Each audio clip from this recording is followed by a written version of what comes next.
Liver cleansing detox. That's what we're going to talk about. We're going to talk about the foods best for that, smoothies, shakes, and supplements. One thing that I think is a kind of a misunderstanding about the liver itself, the liver does not hold or store toxins.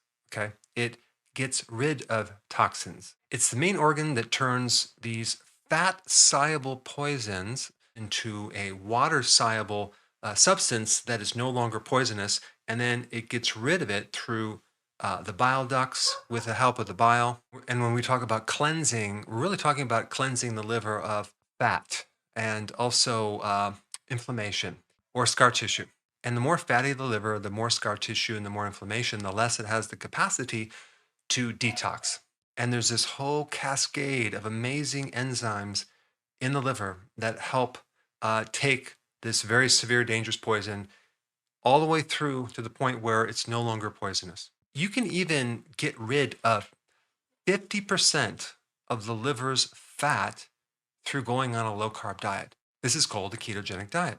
So I want to get into very specific foods, but you just need to know if you go on low carb with intermittent fasting, you can drop a lot of fat off the liver really fast. And the less fat the liver has, the more it can do its job. The liver is about 3.5 pounds, the size of a football, and it's really robust. It takes a beating and it can do its job just with 20% of the liver cells left.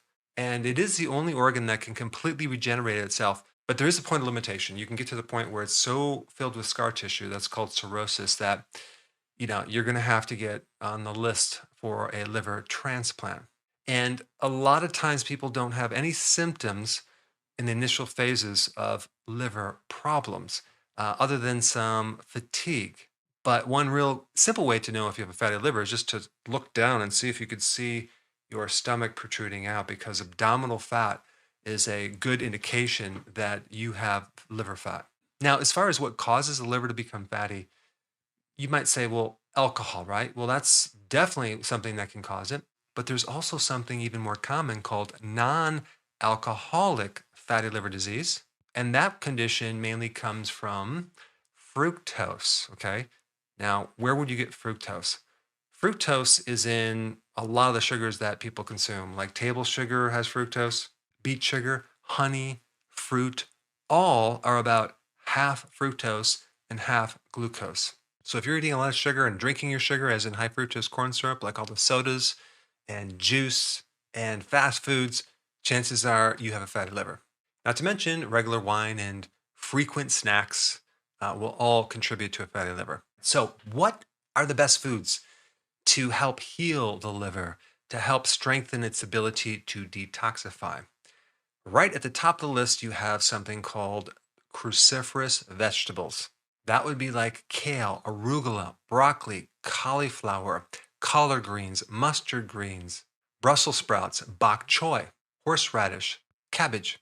These are very unique vegetables that don't necessarily give you more enzymes, but they trigger or induce more of your own body's phase one, phase two enzymes to help you break down chemicals.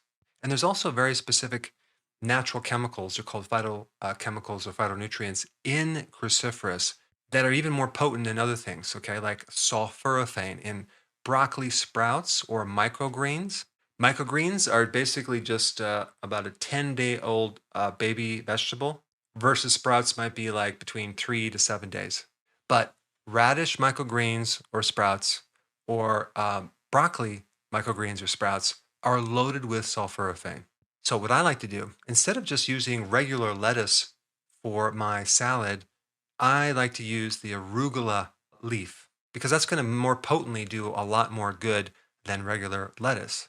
Another vegetable that's really good for the liver is beets. Beets help increase bile production, which can help get rid of toxins from the liver that they just been broken down.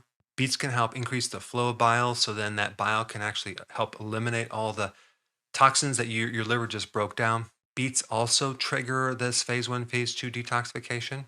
So what you can do is you can shave some raw beet on your salad or just steam beets and consume beets. And just as a side note, fruit is not really good for the liver because you're going to get a lot of fructose, but Berries, especially the blueberry, can help you reduce fibrosis in the liver, and it's anti-inflammatory, even though it is classified as a fruit, but it has a lot lower sugar than other fruits. You might think that to get rid of fat on the liver, you have to go on a low-fat diet.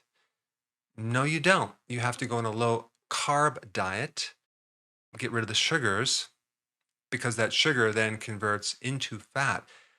The fattiest foods like eggs and organ meats like beef liver and grass-fed beef and fatty fish all are loaded with this other nutrient called choline that very potently gets rid of fat off your liver. Actually, choline is even part of your own bile, so it's kind of a detergent for fats.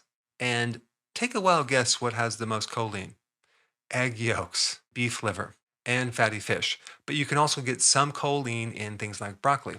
So it's not just about going on a low fat diet. There's also other fats that help get rid of fat off your liver, and that would be the omega-3 fats, which I just touched on fatty fish, but salmon, seafood, grass-fed beef, sardines are all high omega-3 fatty acids that can greatly help the liver as well as decrease inflammation in your liver. On the flip side, omega-6 fatty acids, all the seed oils like the corn oil, the soy oil, safflower oil, all of these things that are high in omega-6 actually create more problems for the liver. So I don't recommend consuming those.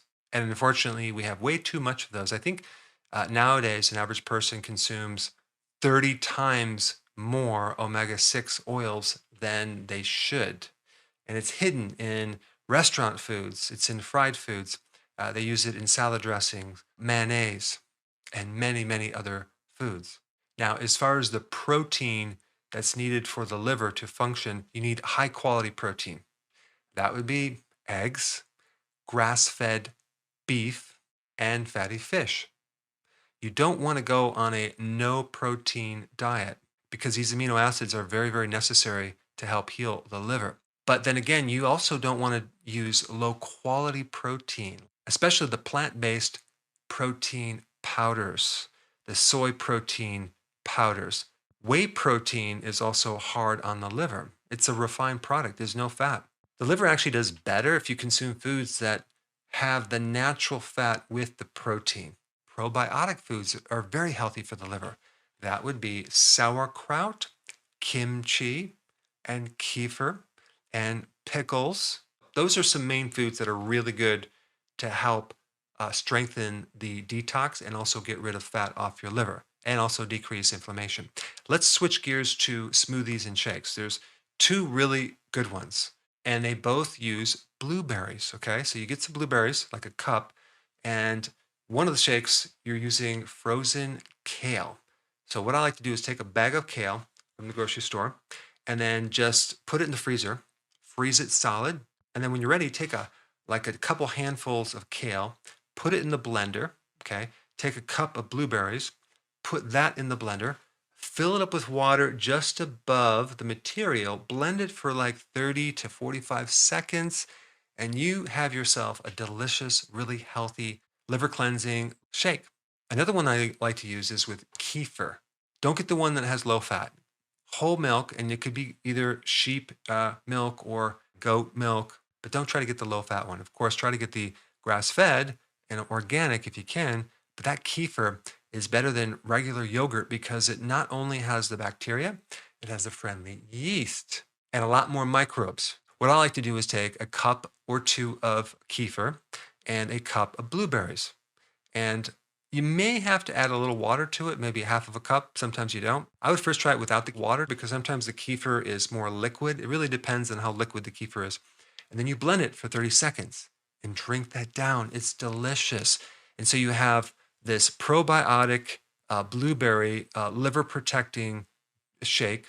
And then with the kale, you're actually drinking your cruciferous vegetable, and it's raw, it's frozen, it goes right in, and it really helps your liver. Now, as far as a drink goes, the best drink for the liver would be a combination of apple cider vinegar and lemon. The apple cider vinegar can help strip fat off the liver.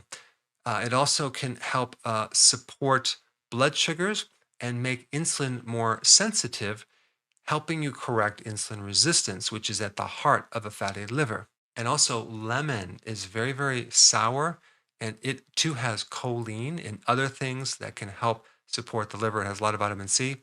It can help reduce inflammation. Take 2 tablespoons of apple cider vinegar, put it in a glass.